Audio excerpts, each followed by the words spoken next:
भ्रष्टाय भूतले श्रीमते भक्तिवेदांत स्वामिन् इति नामिने नमस्ते सारस्वते देवे गौरवाणी प्रचारिणे निर्विशेष शून्यवादी पाश्चात्य देशतारिणे जय श्री कृष्ण चैतन्य प्रभु नित्यानंदा श्री अद्वैत गदाधर श्रीवासादि गौरभक्त वृंदा हरे Krishna Krishna Krishna Hare Hare Hare Ram Ram Ram Hare Hare.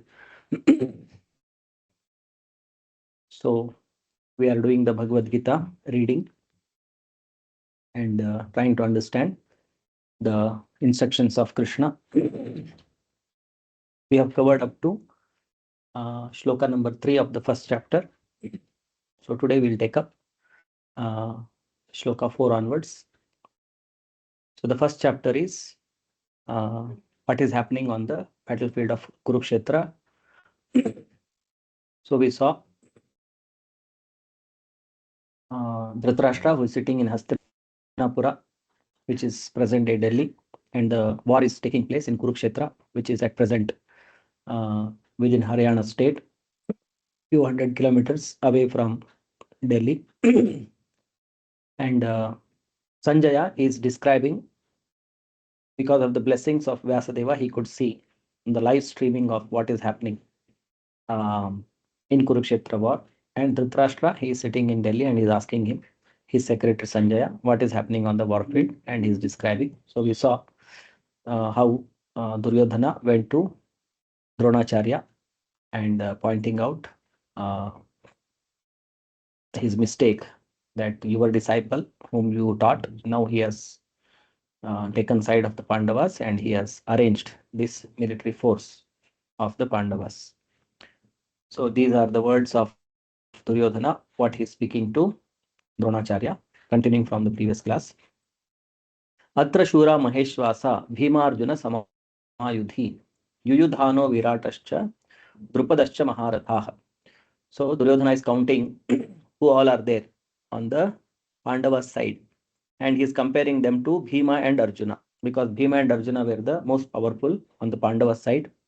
And he is saying, similar to them, there are many Shuras, many heroic warriors on the side of the Pandavas. And he is giving some names like Yuyudhano, Virata, Drupada. Like this, there are many Maharathas on their party. Here in this army, there are many heroic bowmen, equal in fighting to Bhima and Arjuna. There are also great fighters like Yuyudhana, Virata, and Drupada. Purport. Even though Drishtadyumna was not a very important obstacle in the face of Dronacharya's very great power in the military art, there were many others who were the cause of fear. They are mentioned by Duryodhana as great stumbling blocks on the path of victory, because each and every one of them was as formidable as Bhima and Arjuna. He knew the strength of Bhima and Arjuna, and thus he compared the others with them. So Duryodhana is little bit got scared looking at the military arrangement and the warriors, different Maharathis on the side of the Pandavas. He is giving some names and is comparing them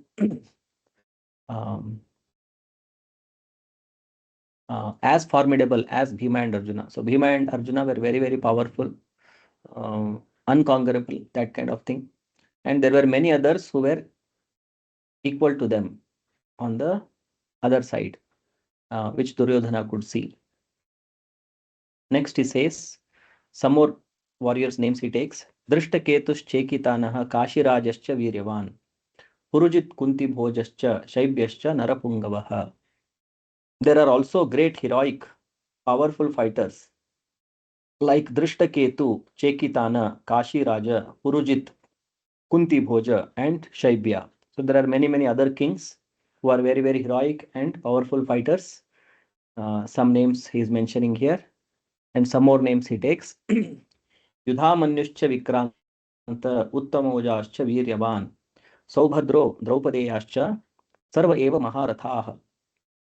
There are the mighty Yudhamanyu, the very powerful Uttamoja, the son of Subhadra, and the sons of the Draupadi.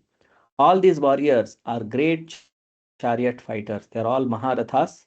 So all these people are there in the army of the Pandavas. And after that, he compares his strength in his army, who all are there. So next he says, अस्माकं तु विशिष्टाये तान् निबोध द्विजोत्तम नायका मम सैन्यस्य संज्ञार्थं तान् ब्रवीमिते. So, O best of the Brahmanas, Dvijottama, for your information, let me tell you about the captains who are especially qualified to lead my military force, Asmakam.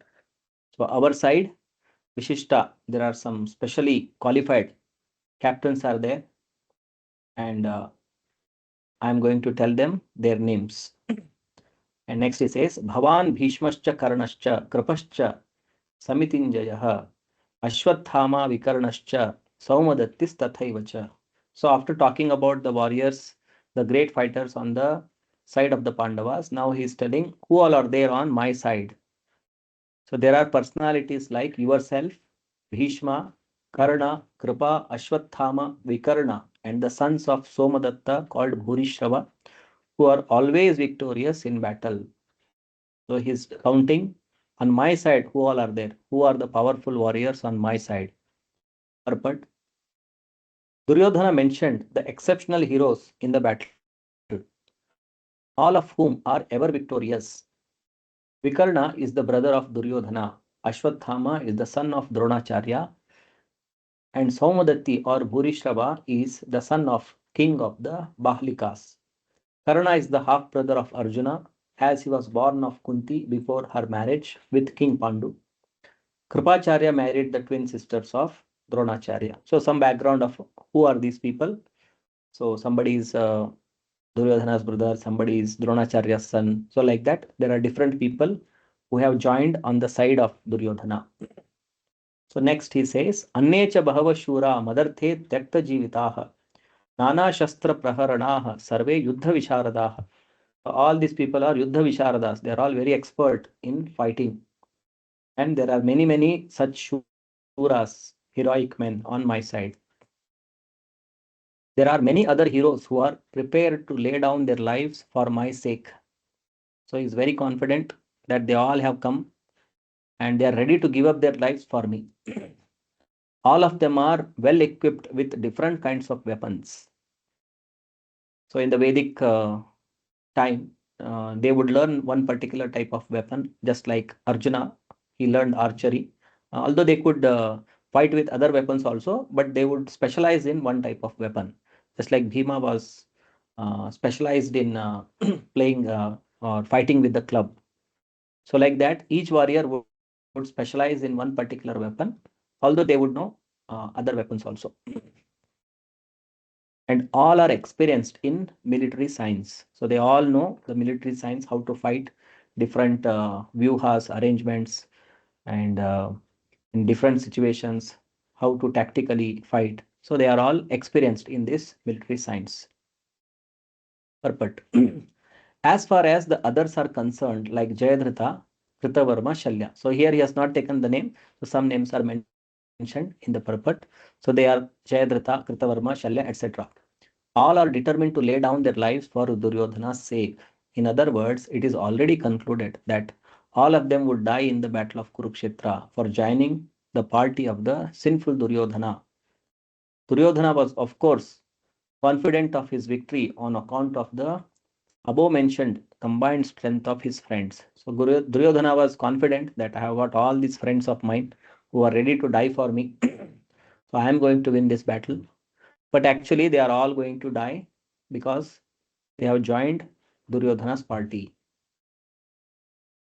Then he says, Aparyaptam tadasmakam balam bhimabhirakshitam paryaptam tvidametesham. Sorry. Balam bhishmabhirakshitam paryaptam tvidametesham balam bhimabhirakshitam. Our strength is immeasurable. Aparyapta. So paryapta means limited or which you can count, which you can measure. Aparyapta means immeasurable. Our strength is immeasurable and we are perfectly protected by grandfather Bhishma. So on our side, grandfather Bhishma is there and he is protecting all of us because Bhishma was a very valiant fighter. He was the oldest of all, and he was very, very powerful. He even fought with Parashurama, and he was almost on equal level with Parashurama. Parashurama and their fight, there was no conclusion. Both of them went on fighting. Nobody is getting defeated. So he was on almost equal level in fighting with Parashurama. And he was the greatest of all the warriors present there. And Duryodhana was having a lot of confidence of victory because of the presence of Bhishma and Dronacharya. Because Dronacharya himself taught everybody. So definitely he will be better than all his disciples whom he has taught. And Bhishma is such a great fighter on par with Parashurama. So this was some of his calculations that we are going to win this battle. And apart from them, there were so many other his friends who had joined him against the Pandavas. So he is telling that our strength is immeasurable. We are perfectly protected by grandfather Bhishma. Whereas the strength of the Pandavas, carefully protected by Bhima, is limited. On the other side, Bhima was very, very powerful amongst the Pandavas, Bhima and Arjuna. And here he is telling, in comparison to Bhishma, what is Bhima? He is nothing. So our strength is more than the Pandavas. Purport. Herein, an estimation of comparative strength is made by Duryodhana. He thinks that the strength of his armed forces is immeasurable, being specifically protected by the most experienced general, grandfather Bhishma. On the other hand, the forces of the Pandavas are limited, being protected by a less experienced general Bhima, who is like a fig in the presence of Bhishma. So, in presence of Bhishma, all these people, they are like small bachas, children, and their strength is also limited. And Bhishma is more experienced. He is the grandfather, great grandfather of all those who were present there. So he's more experienced. He has fought many battles. He has got more experience. Comparatively, on the other side, Bhima is the general, and he is less experienced compared to Bhishma. So he's doing all the material calculation. On our side, these many people are there. This much experience is there. This much strength is there. All material calculation he is doing, and he is thinking that we are going to win this battle. Duryodhana was always envious of Bhima because he knew perfectly well that if he should die at all, he would only be killed by Bhima.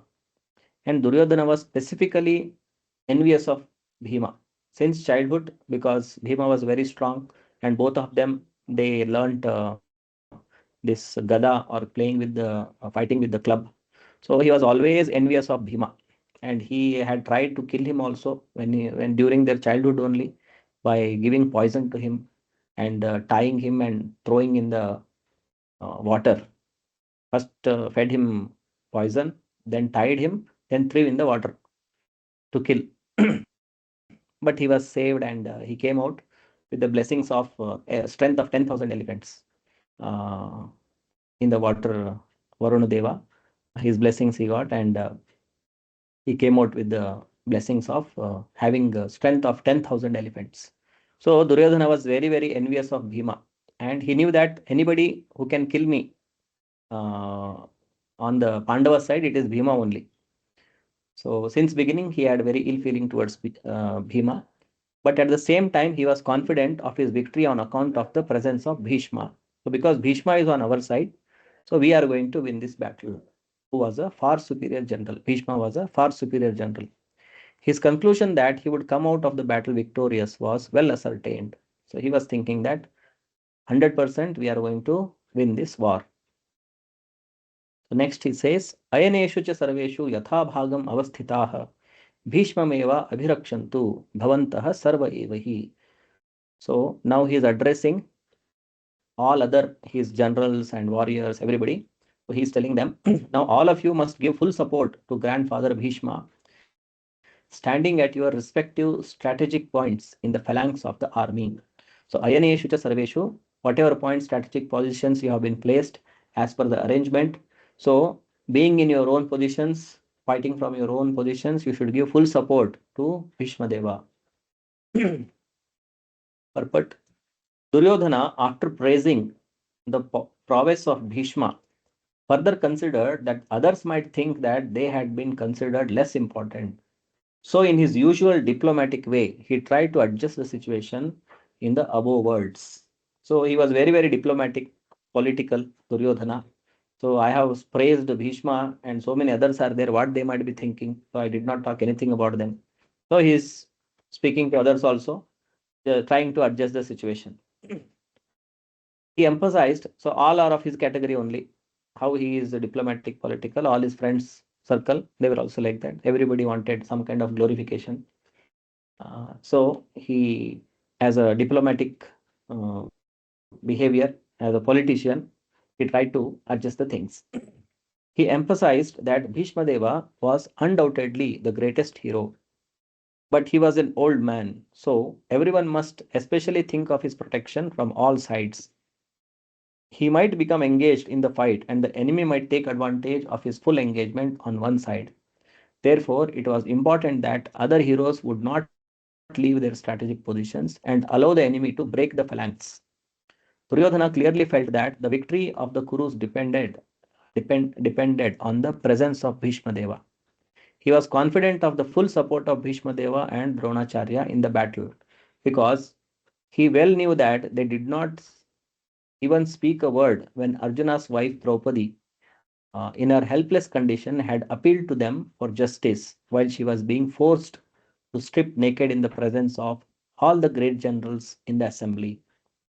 Although he knew that the two generals had some sort of affection for the Pandavas, he hoped that all such affection would now be completely given up by them, as was customary during the gambling performances. So, although Bhishma and Drona they had lot of affection for the Pandavas, but Duryodhana was confident that they are going to support him in this battle and they are going to fight to their best ability to kill them. Because during the gambling match, so Duryodhana and Karna and Dushasana, they all tried to insult the wife of the Pandavas, Draupadi Devi, to bring her in the assembly. Assembly is like a parliament where all everyone is sitting. So there they tried to get her and insult her by disturbing her. And at that time, all the elders, everyone is present. The Bhishma is present, Dronacharya is present, and Dhritarashtra is present, but they didn't even speak a word on these actions of this Duryodhana, Karna, and Dushasana. So he was confident that how they supported him or did not object to his actions during the gambling match, in the same way, they are going to support me in this battle also. And that's how I'm going to win this battle. So that was his thinking calculation. So next what happens is Bhishma blows his conch, indicating that war is about to begin. Tasya sanjanayan harsham kuruvruddha pitamahah simhanadam vinadyochai shankham dadmau pratapavan. Then Bhishma, the great valiant grandsire of the Kuru dynasty, the grandfather of all fighters, blew his conch shell very loudly like the sound of a lion, giving Duryodhana joy. So Bhishma, who is watching all these actions of and talks of Duryodhana, what he is doing, he begins to blow his conch shell. Tasya Sanjanayan Harsham Kuruvruddha. So he's addressed, he's told here as Kuruvruddha, the grandfather of the Kuru dynasty and Pitamaha, grandfather. Simhanadam Vinadya Uchai. Just like how a lion roars. In the same fashion, he blew his conch shell. Shankham Dadmo Pratapavan. And he's addressed here as Pratapavan. Very, very valiant. Purport. The grandsire of the Kuru dynasty could understand the inner meaning of the heart of his grandson Duryodhana. So he knows Duryodhana in and out. So he is his grandson. He has seen him growing from a baby. So he knows what is his mentality, what is there in his heart. So everything he knows. So he could understand when he is talking all these things in front of Dronacharya and all the warriors. And And out of his natural compassion for him, he tried to cheer him by blowing his conch shell very loudly, befitting his position as a lion. So he knew that Duryodhana has become little nervous seeing the army on the other side of the Pandavas. So to cheer him up little bit for the battle, very loudly, like a lion, he blows his conch shell. Indirectly, by the symbolism of the conch shell, he informed his depressed grandson, Duryodhana, that he had no chance of victory in the battle because the Supreme Lord Krishna was on the other side. But still, it was his duty to conduct the fight, and no pains would be spared in that connection. So he also wanted to indicate him, his grandson, who was in a depressed situation, seeing the army of the Pandavas, uh, that there is no chance for him for the victory because on the other side, the Supreme Personality of Godhead, Krishna himself is present. So how one can fight with God and win? It's not possible, impossible. But Duryodhana, they are all blind. They are not able to see, understand the position of Krishna. And Bhishma is trying to make him understand symbolically that you cannot win this battle against Krishna, who is there on the side of the Pandavas. But still, he is fighting this fight as a duty, uh, and no pains would be spared in that connection. So after that, Tata Shankascha Bhairyascha Panavanaka Gomukhaha Sahasaiva Abhyahanyanta Sashabdas Tumulo Bhavat.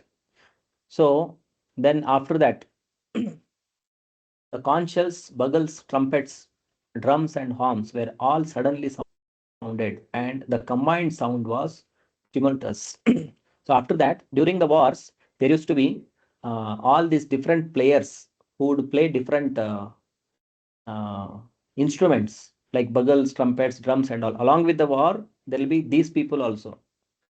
Because the soldiers, they need some kind of inspiration, some kind of motivation during the war to fight. So these people would keep playing these different horns and drums and all these things. That was the system during the war also. There would be these people who would play drums and horns and trumpets to keep the soldiers in a inspired state. So when Bhishma blew his conch shell, everyone they start blowing their conches, even the other who were their generals, different generals. So they also blow their horns, and other these people they start playing on their trumpets, drums, and blowing the horns and bugles. All of a sudden, this sound starts, and that sound was like tumultuous. Sashabda tumulo abhavat. Very tumultuous sound gets generated at that moment. ततः श्वेतैर्हयैर्युक्ते महती स्यन्दने स्थितौ माधवः पाण्डवश्चैव दिव्यौ शङ्खौ प्रदद्मतुः. So next, what happens? So all these things are happening on the side of the Kauravas, where Bhishma blew his conch shell and everyone else started blowing the conch shell. So on the Pandavas side, Shveter Mahati Sendane Sthitau. On the other side, both Lord Krishna and Arjuna stationed on a great chariot drawn by white horses sounded their transcendental conch shells. So then Krishna and Arjuna, they both begin to blow their conch shells.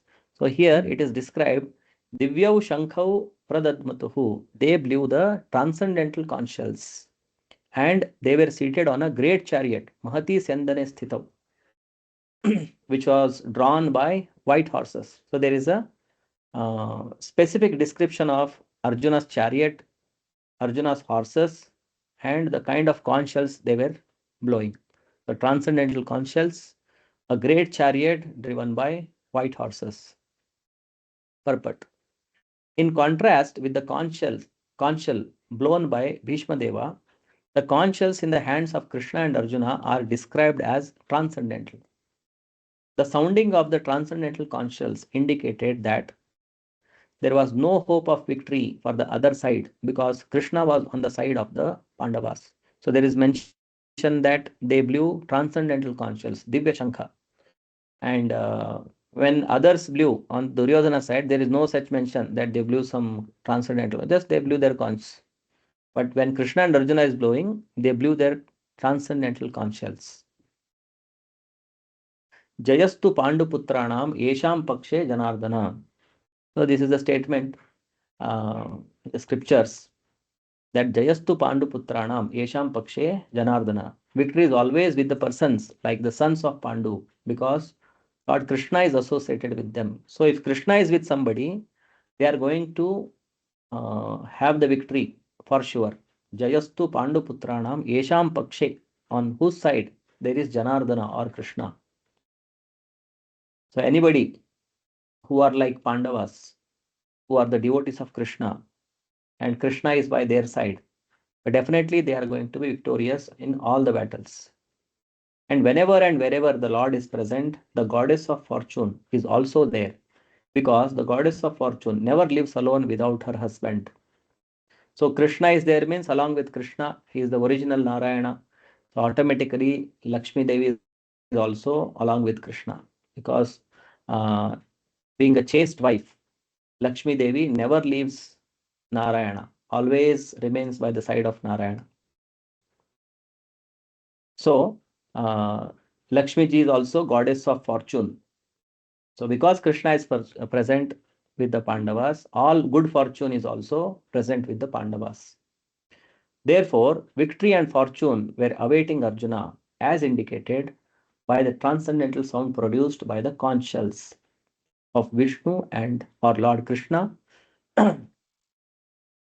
Besides that, the chariot on which both the friends were seated was donated by Agni, the fire god, to Arjuna. And this indicated that this chariot was capable of conquering all sides wherever it was drawn over the three worlds. And the chariot, which is mentioned here as the great chariot, that chariot was donated to Arjuna by Agni Deva, the fire god. And as fire, if there is a fire, it burns everything. In the same way, wherever that chariot would go, it was capable of conquering all sides.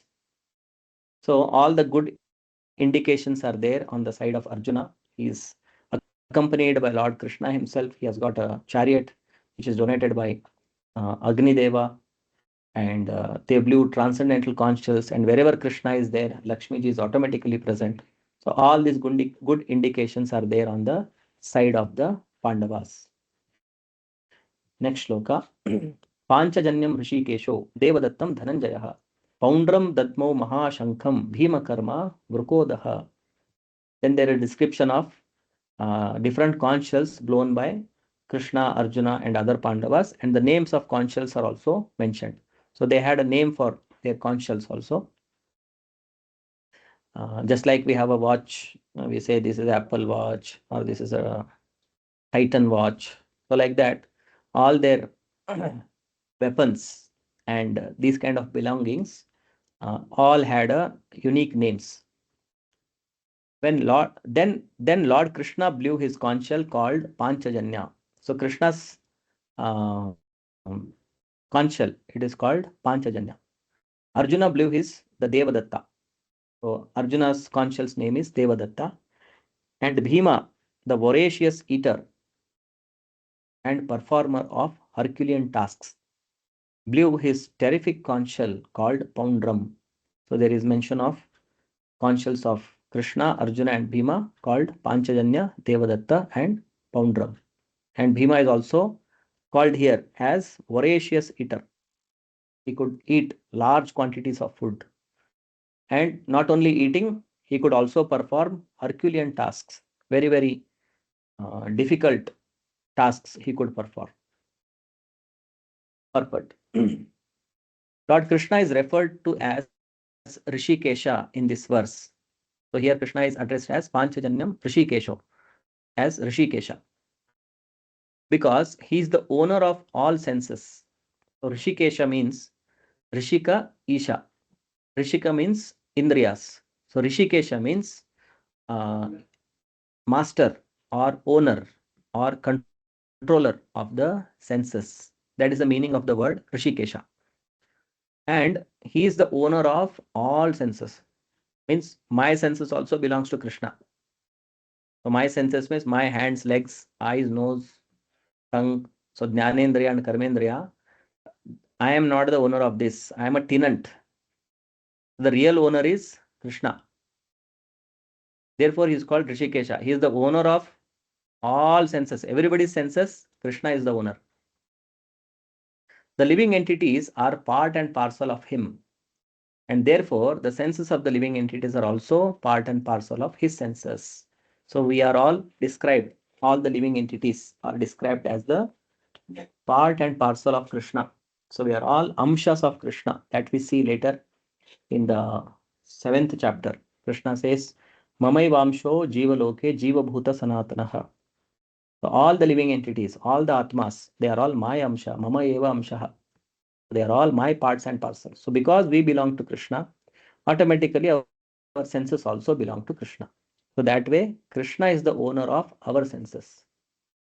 Therefore, the senses of the living entities are also part and parcel of his senses.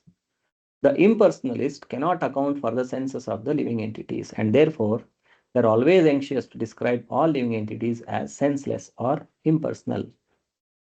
Now, there are one class of spiritualist, transcendentalist, who are interested in spiritual life, God realization, but they claim that God is not a person. So they are called impersonalist. And they cannot explain because everything has come from God. He is the cause of cause, all causes. He is the source of everything. And we see in the creation there are a lot of varieties. And they say that God is varietyless. Impersonal means there is no personality. So no personality means no varieties, no hand, no leg, no head. So no variety. It is just some kind of light. That's what they say, impersonalist. But they cannot say that something has come out of that impersonal and which is having so much of varieties. The whole creation is full of varieties.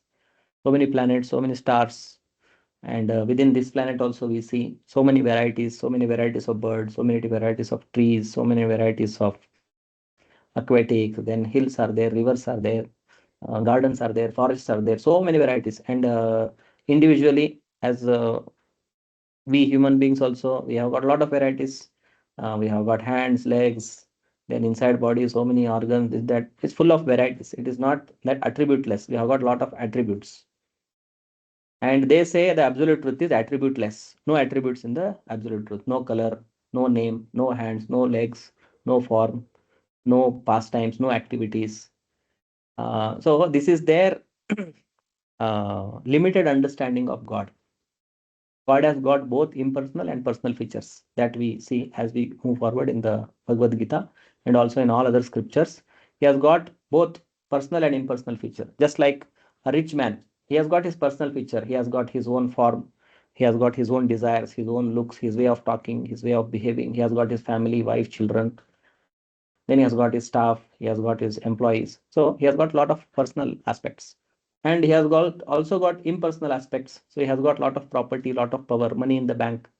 So that is not no personality in that, but everything is running by his money. So his energy, money is his energy, and the whole whatever empire he has built, a big industrialist, on the strength of all this money he has built. So he has got a personal feature and also impersonal feature. His energies are impersonal; they don't have a personality. But he is the person who is controlling all his energies. So that is the complete understanding of God, that he has got a personality and also he has got some impersonal aspects, which is the energies which are functioning within this material world, especially the material energy, which is not having a personality, just like earth, water, fire, air, ether, mind, intelligence, ego, which we see in the upcoming chapter, 7th chapter. So here, the word Rishikesha, with which Krishna is addressed. So these are all very important. Just like that, these names are not called here to make us clear that God is a person. He is the owner of all the senses.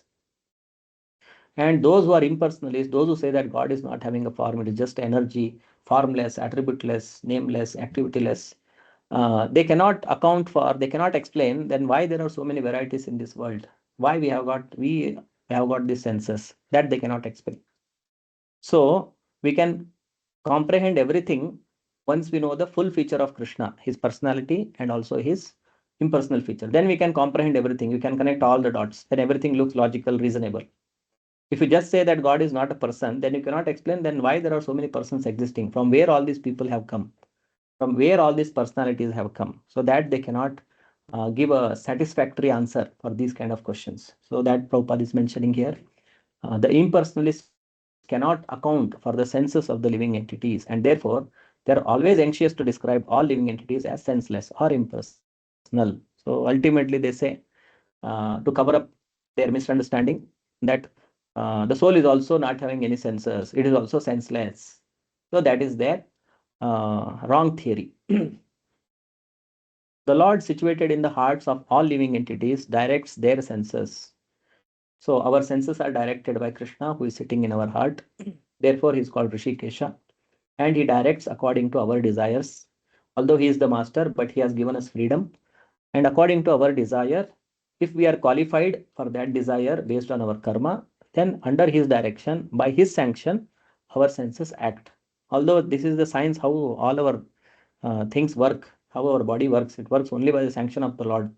And there are so many things which happen in the body if anything has to happen. The movement of the airs and our bodily structure, all those things, lot of things, which different scriptures describe. And modern science has got no information. They just analyze what they see. They can see this gross body, they can cut open, they can see some organs inside, and they just trying to analyze how this body is working. But this body is working under the direction of Krishna. Only when Krishna sanctions, things happen. Otherwise, nothing can take place.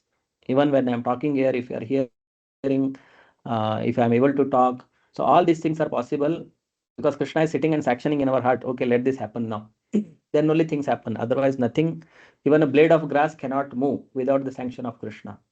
And we cannot compare myself with God, that how he is managing so many things. If I have to blink my eyes, that is also Krishna has to sanction. And so many living entities are there. Everybody Krishna is sitting and sanctioning. So will be overburdened with work. Sometimes people have that kind of understanding. Oh, God means he is very busy, overburdened, lot of work he has to do. Everybody has to manage. So God is on a different level, different category. We are Jivas. He is Ishvara. He is unlimitedly powerful. He can perform unlimited activities. At the same time, he is personally present with each of his devotees. So that is the uh, power of God. Therefore, he is called God. Otherwise, if he is like me, why will we call him God? If he is a limited person like us, then why is he called God? He is an unlimited person, but still is having a form uh, which we can relate, which we can worship. So, Bhagavad Gita tells us all these things, especially the purports of Srila Prabhupada gives a very clear understanding of what Krishna has spoken in Bhagavad Gita. So, these purports are very important, which we are trying to read and understand.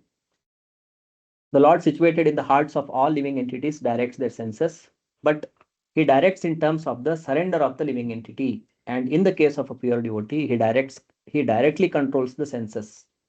So how much we have surrendered to Krishna, that much he controls our senses. Otherwise, Kala takes care, which is again another form of Krishna, his impersonal form of Krishna, that is time.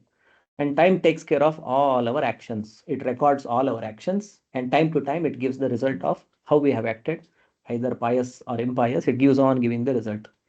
And time is considered as ruthless, no heart.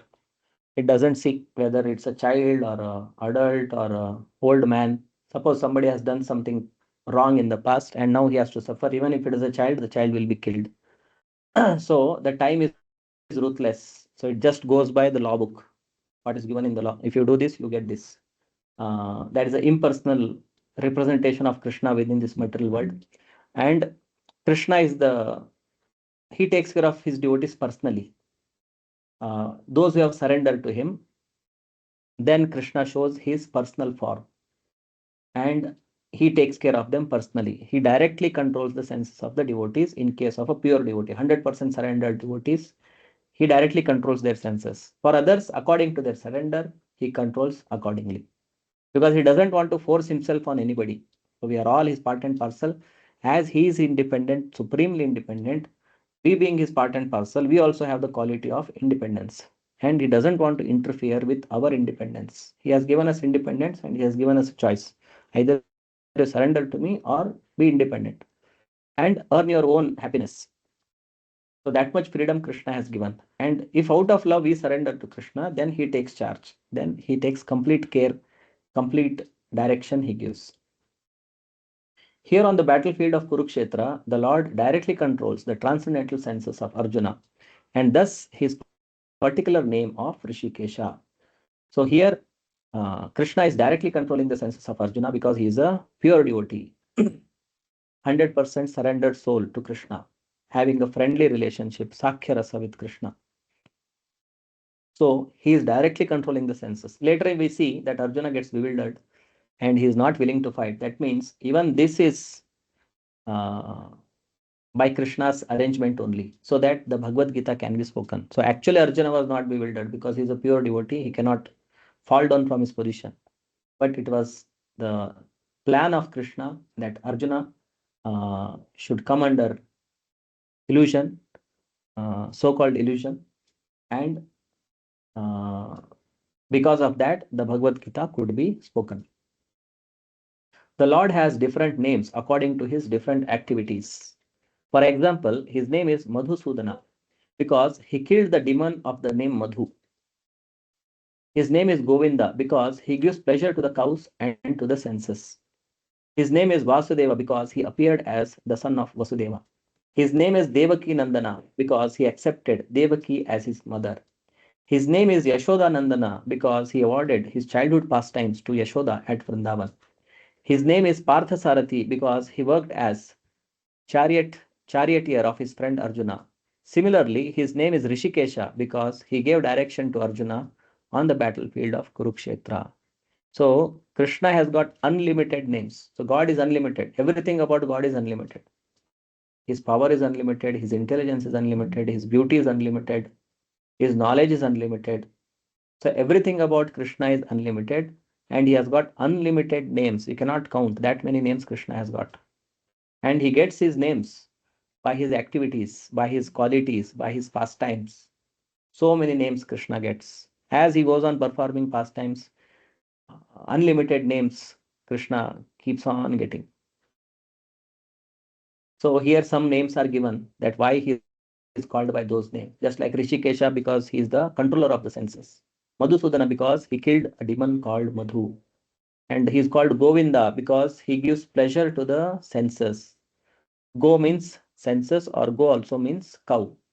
So he gives pleasure to the cows, he gives pleasure to the senses of the living entities, our senses. So therefore he is called Govinda. And he is called Vasudeva because he accepted Vasudeva as his father. And he is called Devakinandana, Yashodanandana because he accepted them as his mother. And he is called Parthasarathi because he became the Sarathi or charioteer of Krishna. So that way Krishna has got unlimited names. And according to his different activities, he has got unlimited names. Arjuna is referred to as Dhananjaya in this verse because he helped his elder brother in fetching wealth when it was required by the king to make expenditure for different sacrifices. So here Arjuna is also addressed as Dhananjaya, one who won lot of wealth, Dhana, because there was a time when Yudhishthira wanted lot of money for performing sacrifices, different sacrifices. At that time, Arjuna goes around in different directions and brings lot of wealth. Since his name, Dhananjaya. Similarly, Bhima is known as Vrukodara. So Bhima also is addressed here as Vrukodara because he could eat as voracious as he could perform Herculean tasks such as killing the demon Hidimba. So Vruka means this fox or jackal. And these jackals at one time they can eat almost for 10 days how much is required, and 10 days they can go without eating. At one time they can eat so large quantity, such huge quantities they can eat at one time. And Bhima is compared here as Vrukodara. So Vruka Udara, whose belly is like this Vruka or the jackals. So Bhima also could eat large quantities of food at one time. And not only eating, Prabhupada says we should not just eat, we should also render service. So not just go on eating 10 chapatis, 20 chapatis. Prabhupada, Western disciples in the beginning, when he used to cook and feed them in the United States, New York. So that time they didn't know his greatness. So they were all from the hippie background, and Prabhupada was all alone. And he used to personally cook for all these hippies who used to come to attend his classes. So he used to make so many chapatis because they would eat so much. And for them, it was like a nectar to eat. Prabhupada personally cooking and feeding them. So in some places, Prabhupada says that he used to eat 20 chapatis. He points out at one disciple and says he used to eat 20 chapatis. So in some other place, Prabhupada says that we should not only just eat prasadam nicely, come to the temple, the nice prasadam is given after Bhagavatam class. So we should also render service. As we eat, in the same proportion, we should also render service, or more than that. So here Bhima is addressed that Bhima karma vrukodaraha. So he used to perform very, very huge Herculean task, and he would also eat large quantities of food. And here one example is given, like killing a Hidimba demon. So one demon, Hidimba, Bhima killed that particular demon.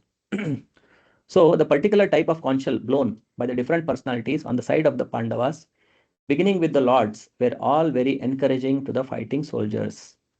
So all this blowing of the conches, playing of the drums and kettle, so this is all very encouraging to the fighting soldiers. On the other side, there were no such credits, nor the presence of Lord Krishna, the Supreme Director, nor that of the Goddess of Fortune. So when they blew the conch shell, there is no mention that they blew transcendental conch shells and all. So here there is a mention of Krishna and Arjuna blowing transcendental conch shells. And personally, Krishna is present, the Supreme Director, and Goddess of Fortune is present. So they were predestined to lose the battle, the Kauravas. And that was the message announced by the sounds of the conch shells. So these are some of the indication even before the beginning of the battle that who is going to be victorious in this battle. So we will stop here today's class. So we can take up if there are any questions, or we can do some revision of today's topics. Anybody has got any question, they can unmute and ask.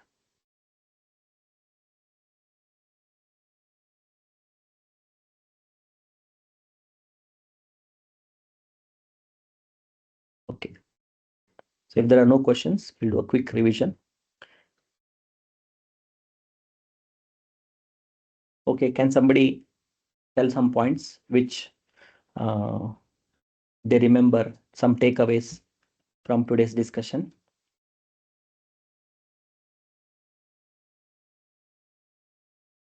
So how Duryodhana was comparing the strength of his army and the army of the Pandavas.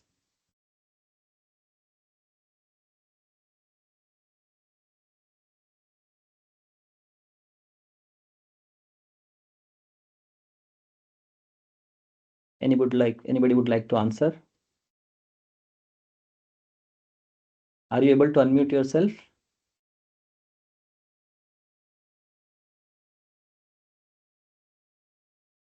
Okay, why is Krishna called Rishikesha? Hare Krishna, Prabhu. Hare Krishna. So for the first question, what I remember is he was comparing everybody on the other side as Maharathi first, and then he started counting army from his side, and he compared like in front of Bhishma, all the others are very small, like how great warrior Bhishma is, and then he pointed out names of Karna and other great warriors from his side. And for the second one, Krishna is called Rishikesha because he is controller of all our senses. So that is why his name is Rishikesha. Yes. So we discussed a little bit about impersonalist today. Can somebody summarize what we discussed about impersonalist? It's very important to understand about this philosophy of impersonalism. Hare Krishna Prabhu. Hare Krishna Mataji. So, like impersonalist thinks that God is not having any form. So to compensate, like we question how human beings have got form. So to compensate this, they said like soul also don't have any form. It's like a light or something. Yes. But actually, the form of Lord is personal. That is, he's master of. I mean, he's a supreme personality, no? So, like, whatever Yes. is there in the universe or like in the other uh, whole creation, like temporary manifestation, every Krishna is the source of everything. So, Yes. his form must be personal. Yes. So the whole should have all the attributes which are presented in the part. So something is a part of a whole thing, then the whole must contain whatever is there in the part. So this universe is part of the whole existence, absolute truth. And it is all coming from that source, means the source should have everything that is there in the this part. So if this part has got variety, senses, everything, the whole should also have. Okay. So as we go on reading, many places Prabhupada specifically stresses on this impersonalist philosophy and gives the right understanding. This we will see throughout the Bhagavad Gita in a good number of purports. Prabhupada stresses on this impersonalism, and the prayer also what we do, Prabhupada's prayer, Nirvishesha Shunyavadi Paschatya Desha Tarane. So the Paschatya Desha, the Western countries, they are filled with these kind of philosophies. Either there is no God, or everything is zero, it came from zero, it will become zero, or even if there is a God, he is not having a form. So all these kind of misconceptions are there. Even in India, these kind of people, philosopher exist. And Prabhupada was very strong against these kind of people. Okay. Anything else about Bhishma, something somebody you have noted during the class?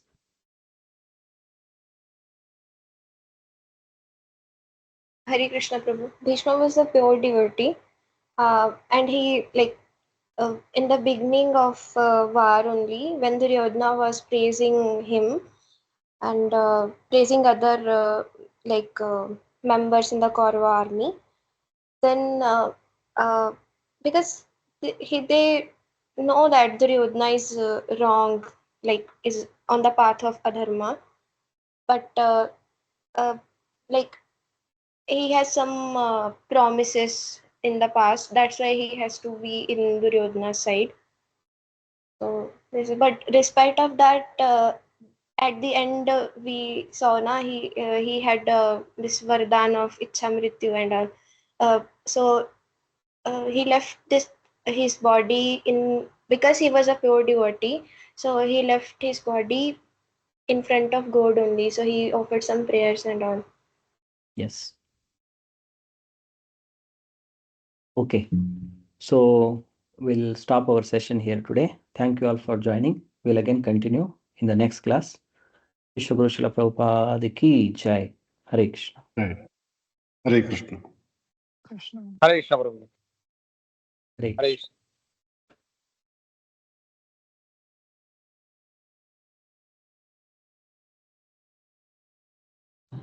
Hare Krishna Prabhuji, thank you. Hare Krishna.